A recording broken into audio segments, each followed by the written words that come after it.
Hey guys, welcome back to my channel. If you're new around here, my name is Ron, and today we will be combining some cuttings that I took from their mother plants and then combining them back with their mothers.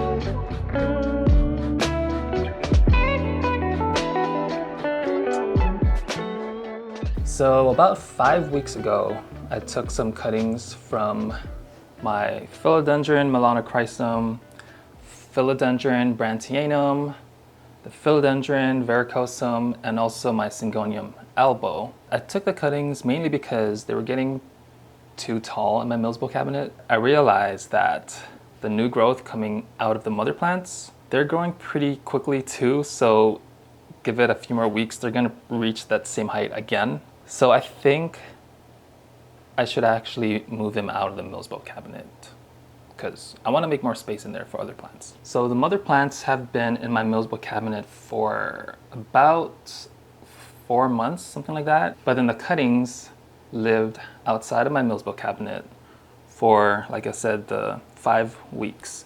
I was not expecting to see a lot of root growth at all, but I think because I put them right next to my humidifier, they've been doing really well in the water. I have not changed the water at all. I just simply refilled it every time it got really low. That might have had an effect on some browning on the leaves while unfurling. I don't know if that's due to bacteria in the water because I haven't changed it at all. I think the reason for that browning is because when the leaf is about to unfurl, and it's stuck in the previous leaf's petiole or sleeve. I don't know what you call it. But in essence, when the leaf is doing that Cinderella shoe thing, I think it cuts off circulation of nutrients and water to the leaf. And I think that's what happened here because you can see that kink in the leaf while it was unfurling. It was basically, so the browning on this leaf, if you imagine it still kind of furled up, right? And then the leaf having that kink, the leaf was not green. It was white, very, very pale. And when I unfurled it, that's when I could see the browning starting to occur. So whenever you see a leaf stuck, I would, personally in my experience, I would help it come out. Because if you let it grow, if the plant doesn't have enough humidity and moisture in the air, it's going to continue to develop that kink, and then it'll eventually cut off the circulation, and then that leaf will turn entirely brown. That's happened a lot to my Philodendron pink princess. So there's a lot of brown tips that are simply torn. It looks like the leaf tips have been torn off because of that specific reason. So it's happened to this Philodendron Melanochrysum, but it's also happened to the Philodendron Brantianum. See that? That's really sad. I think I'm just gonna cut that off. In this case, this is the newest leaf. I don't wanna cut the leaf off yet until the next one unfurls, which it looks like should have no problem, I hope. But for the Melanochrysum, I could cut it off because there's already a new stem on the way, but I'm gonna leave it on for now. We're gonna wait and see how the combined plant looks in the end before I decide. And then the last two is the Philodendron Verrucosum and the Syngonium elbow in this one. Thankfully, that kink hasn't happened to these plants. I don't really see it happening to my Syngoniums. I think they have no problem unfurling. But for the other two, I don't know what the reason is. I think it has to do with the thickness of the leaves. The thicker the leaves, the more it's prone to that kink because it's got a lot of tissue to unfurl. I don't know, that's what I think. But yeah, so you can see in this one, we've got this newest leaf on the Varicosum. So pretty. And we've got a new spike right here on the way. And then my Syngonium elbow, I don't have any issues at all with this plant. So you can see it's just flourishing, right? The variegation on there is so beautiful as well. Like this one is like almost a half moon. So cool. Oh, hello. Welcome to the bottom section of my Mills book cabinet. Let's take a look at what the mother plants look like.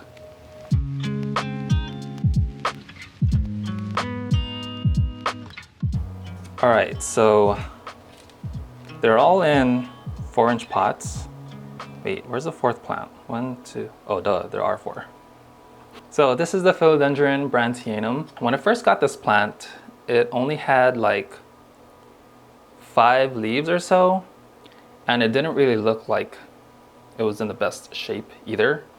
So I was really nervous in trying to make this plant thrive, but I think it's thriving because you can see how the leaves started off really small and then they all become bigger. Look at that. This is where I took the cutting. Oh, let me adjust the light here a little bit. Yeah, so this is where I took the cutting. And in 5 weeks, it's pushed out that spike right there. So a new leaf is gonna come out of that somehow. I love the colors on here. I don't know if this is like a type of cultivar or what, because there's not a ton of silver on this particular specimen. I know Brantianums can develop a lot of silver. Maybe it has to do with the amount of light I'm giving it. I mean, I've got just one grow light here that's turned on, and this plant is sitting like, I don't know, a foot below that. But maybe if I give it a little bit more direct sunlight or more brighter indirect light, maybe it'll develop more silver. I don't know. Hopefully, if I decide to take these plants out of the Mills book cabinet, I can put them somewhere near my south-facing window where it might be able to get more light. So I don't know, we'll see. The soil mix that's in here is my typical aeroid mix, so it's very chunky.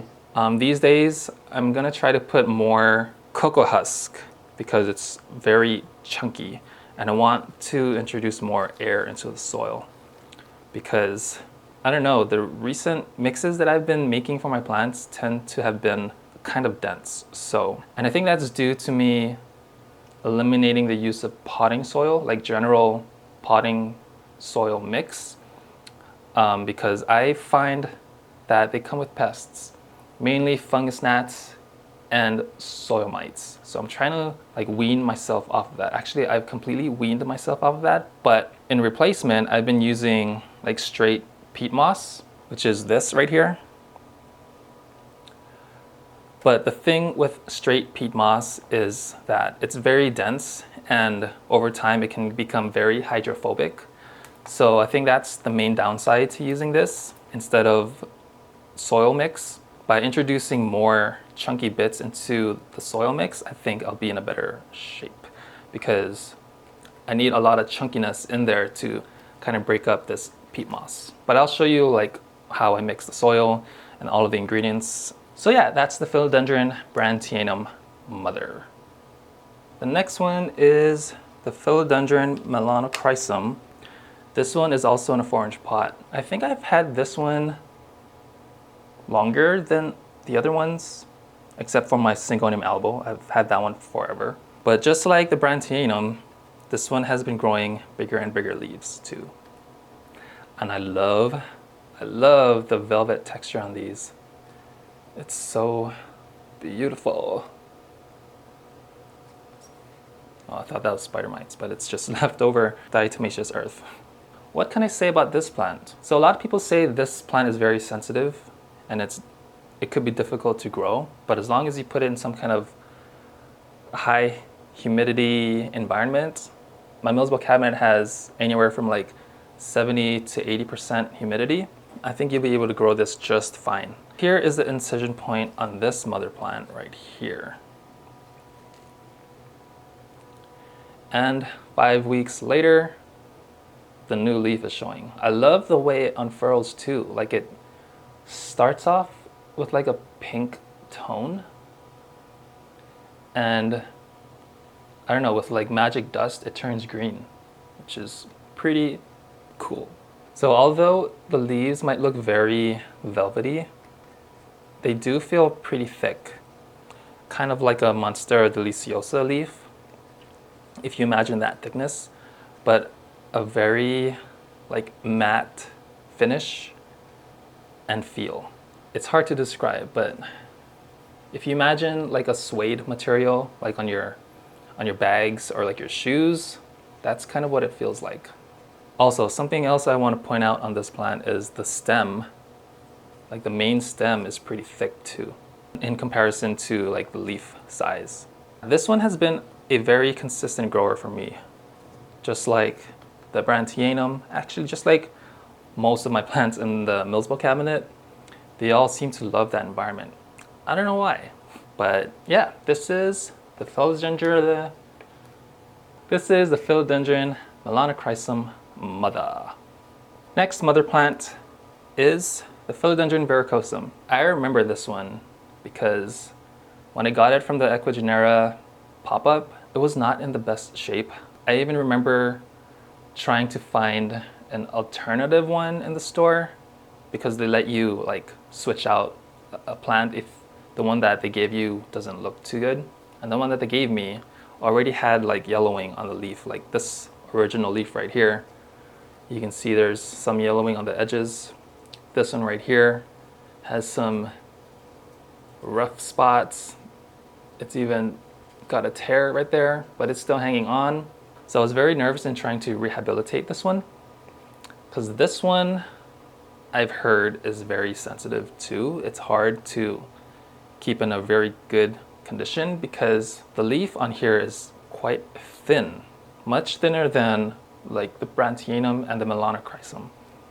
If I could compare this to a more common plant, I would compare the thickness of these leaves to like a calathea.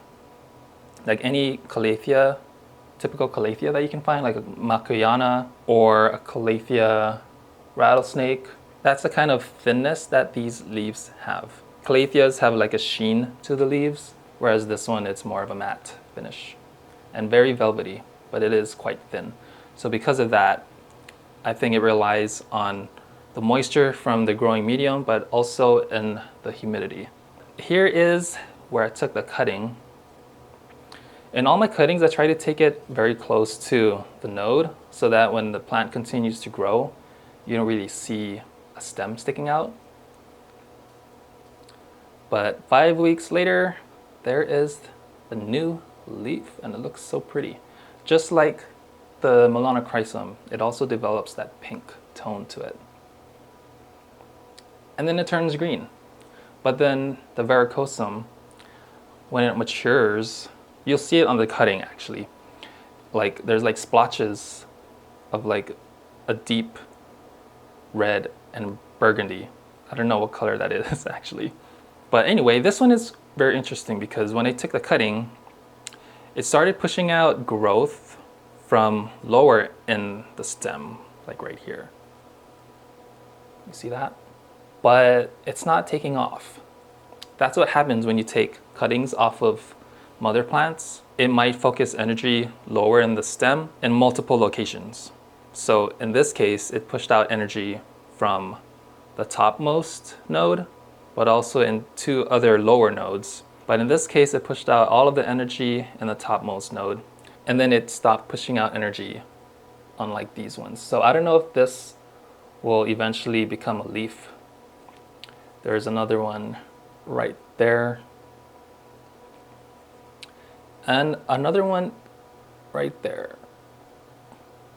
So this one has been in straight perlite for, I don't know, I think ever since I got the plant, because it came to me in sphagnum moss. And when I took a look at the roots, I think I found root rot. And so I tried to give it a lot of TLC, and so I put in perlite. I have a lot of success with perlite rehabs because you don't have to really worry about rot and like the organic material that's in soil. You only have to worry about like switching the water out consistently, like once a week, which I don't do because I'm lazy. I mean, I think in the Millsbo cabinet, it gets a lot of light, like a good amount of light, because as you can see, it's got a lot of algae. I'm also kind of nervous to look at the roots on this one because the tips of the roots, they look black. And that makes me nervous. So, I mean, but it's still continuing to thrive, right? I'm worried, but I'm not worried at the same time. This is the Philodendron Varicosum mama. And then finally, we've got the Syngonium elbow. Wow. I just realized the newest leaf on here is so white. That makes me excited and nervous at the same time, because if a leaf has that much white, it's gonna die off sooner than later. And I've seen it happen, so you have my word on that. But this one's extra exciting because I took the cutting right here. There's the incision point. So after 5 weeks, it pushed out these leaves, these 2 leaves, the white, and then this humongous Jungo Bungo leaf right there. It has more green than white on it, but it's still very pretty. But towards the base, it did push out 2 more leaves. So there's this leaf right here, and then this one that's still unfurling. I don't know if you can tell where that vine came out from, but it's really close to the base right there. So that's always exciting when you're taking cuttings off a mother plant. You'll never really know where it'll push out a new growth point, but it's always exciting to see more than one growth point come out, because that means you'll get a bushier plant. And that's what I was hoping would happen with my Syngonium mother, Syngonium elbow mother, because I'm always taking cuttings from that plant because that plant grows so fast. And despite all of that growth, it's from time to time it still like drops leaves from like the base of the pot. And the base of the pot is starting to look very bare. So I'm gonna put this one as well as the cuttings back into the mother plant. I might have to repot the whole plant because right now it's in a ceramic pot and it's been very happy in that pot. But I think it's gonna be time for me to actually move it and upgrade it into a bigger pot and then have a bushier, bigger plant. So yeah, that's the mother Syngonium elbow. Okay, so before I take the plants out of the pots, I want to make a whole container of my soil mix because I have a feeling I'm going to need a lot. I've got a plastic bin here, and then I'm going to dump all of the ingredients in here. I'm going to eyeball everything. I don't have like a specific recipe that I use every time. It changes every single time depending on how I feel, but at least you can see the ingredients that go into my soil mix and roughly the ratios of each ingredient. So let's make some soil. Okay, welcome to the close-up of my soil mixing process. I usually start with the ingredient that I use the most of. In this case, it's peat moss. So I'm just gonna eyeball it. Okay, that's the whole container. I think this is about 2 liters or so. Okay, so the next ingredient is pumice. So I used to use perlite, but I wanted to try to use pumice instead. And this is what my pumice looks like. You might have different color pumice available in your area. This is what I have in mine. So roughly, I like to use like anywhere from 25% to 50% of the amount of peat moss that I use. So something like that. I think that's about 1/3. So the cocoa husk that I'm using is by Liquidirt. It comes to you in a solid block that you have to saturate with water. And it's fun. It's always fun mixing this because the block is like this big and it's very compacted. But when you water it, you use a gallon of water to expand it. Overnight, it becomes this much. And the awesome thing is that it comes pre-mixed with liquid earth solution. So, okay, so with this, I'm gonna be using about the same amount of the pumice. So about a third of the peat moss, something like that. Actually, let's just use a little bit more, like that. It's probably like 30 to 50% actually. And the next, I've got some worm castings, also known as worm poop. Just in case you didn't know what worm castings are, they're basically tiny granules of worm poop. So this one, I will try to use like 10 to 20% of the entire mixture. So something like that. And then charcoal. You don't really need a lot of this. So it's usually like a few tablespoons to like quarter a cup or something like that. And that's all you need. Now for the extra precaution, I am going to be using mosquito bits. Just a little bit. Something like that. And that's it. That's my typical aeroid mix. Now, because I'm eyeballing everything, I'm gonna mix this real quick and then see if I need to add a little bit more of one ingredient.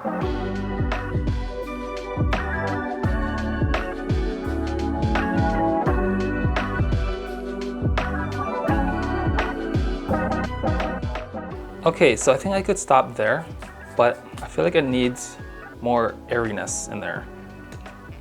So I'm gonna use a little bit more pumice.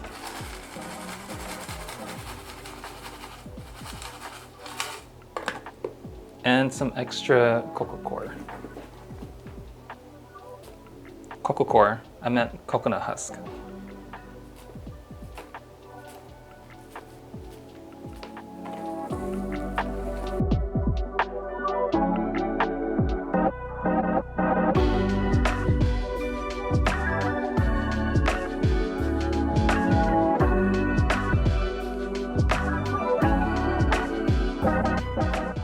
Okay, that should be pretty good.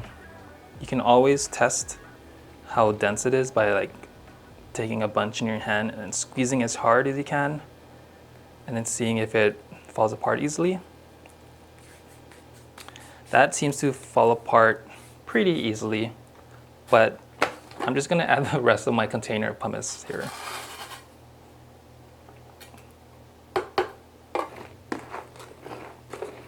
Okay, I think that's pretty good. Okay, so now we can take the plants out of their pots. And I'm gonna start with the Melanochrysum actually. Okay, so here I've got the Philodendron Melanochrysum mother. I'm gonna take it out of the pot, but I think this is gonna determine whether or not the cuttings will all fit into this same 4-inch pot. I have a feeling that I'm gonna have to upgrade the pot, but the only pots that I have bigger than these white nursery pots is my other set of white pots, but it's going from 4 inches to, I think this is 5 or 6 inches. I don't know, this might be the way to go. We'll see.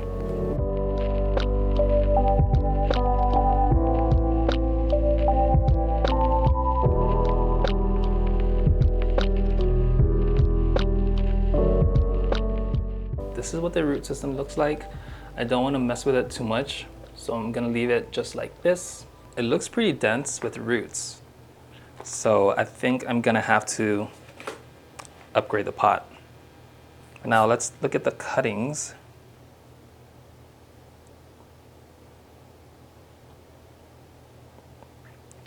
Nice white roots.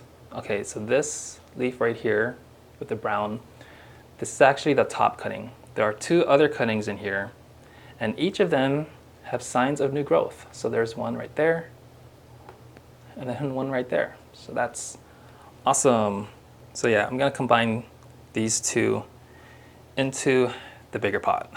So what I like to do in new pots is just put a layer of sphagnum moss in the bottom, just a little bit, just like that, to catch the soil and prevent the soil from spilling at the bottom. And I think that seems to do a really good job, because that's what it did with this one.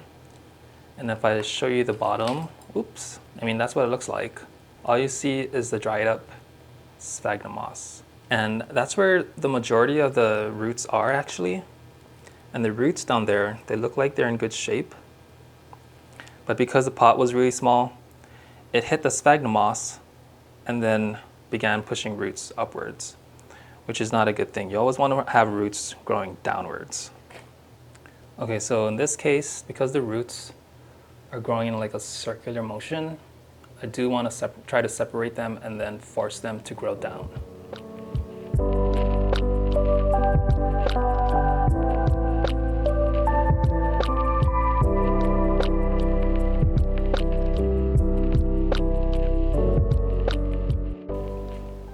Okay, so this one's done.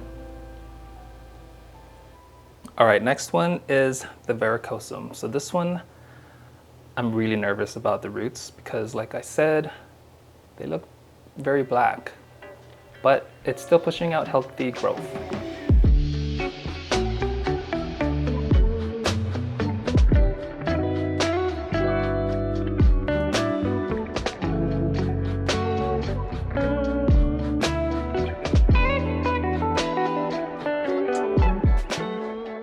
Okay, so that was a false alarm.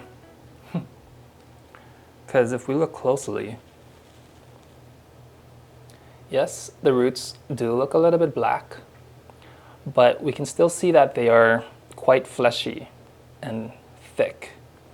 So I think it's gotten darker because it's been exposed to light because of the clear glass. So I think we're still in good hands, guys. Now I'm just going to try to get as much of the perlite off as I can, because it is going to be in soil. Okay, I think this is okay. Now the question is, can I keep it in a 4-inch pot? I think the answer is yes. For me, I'd rather have more roots in a smaller pot than having less roots in a bigger pot, because that's going to be prone to overwatering. So I like to have my plants be more on the root bound side, because it's easier to add water to a plant than it is to remove water from the soil, right? Okay, now for the cuttings. Let me try to remove the Syngonium elbow first. Also, if you're wondering if 2 different species can root in the same container, the answer is yes.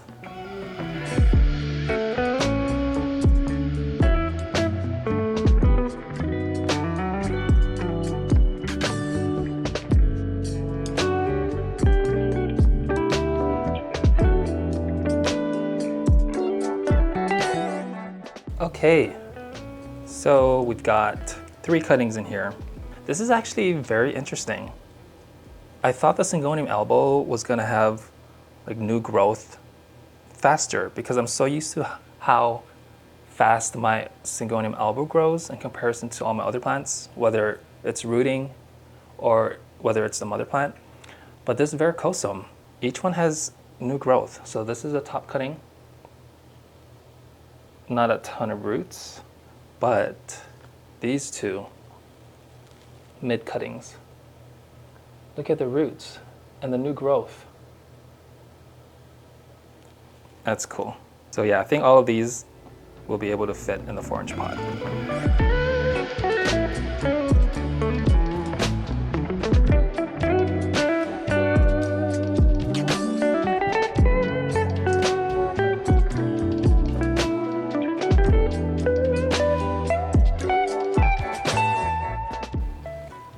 Okay, that was relatively painless. All right, next plant is the Philodendron brantianum. This one's probably gonna be just like the Melanochrysum, where I'm gonna have to use a bigger pot, and that's fine. We will see.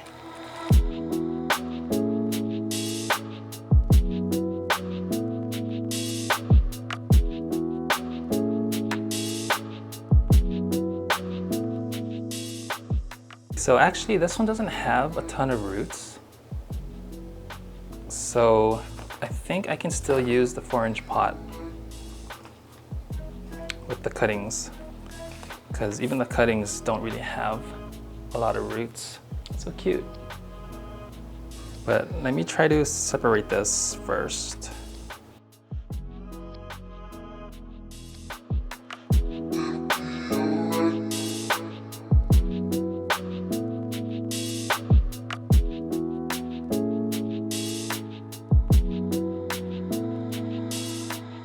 We've got a total of 4 cuttings to combine with the mother plant. This one here is the top cutting with the brown leaf. And that's how many roots roughly each one has. This one you can see a new growth right there. This one has a new growth as well. This one too. Ooh, so this one's gonna look extra bushy, guys.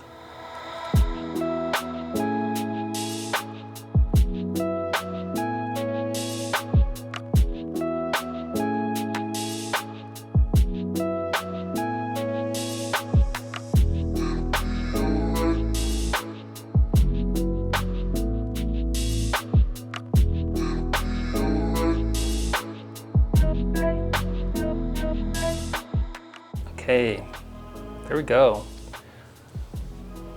Oh, this one's so cute because it's in the 4-inch pot still, but it looks 4 times bushier. Okay, well, I think that's about it for this video.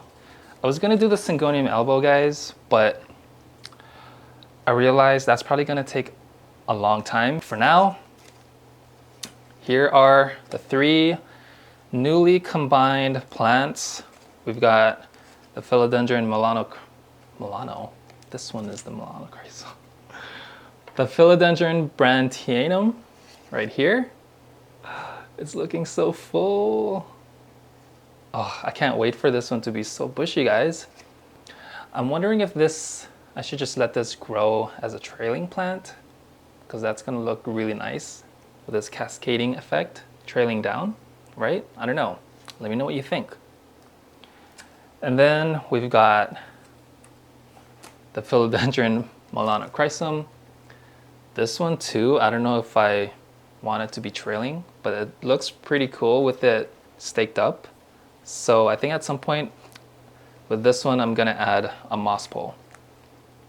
Oh, look at that. So bushy, I love it. And then the Philodendron Verrucosum. This one looks cute in the 4-inch pot still, right?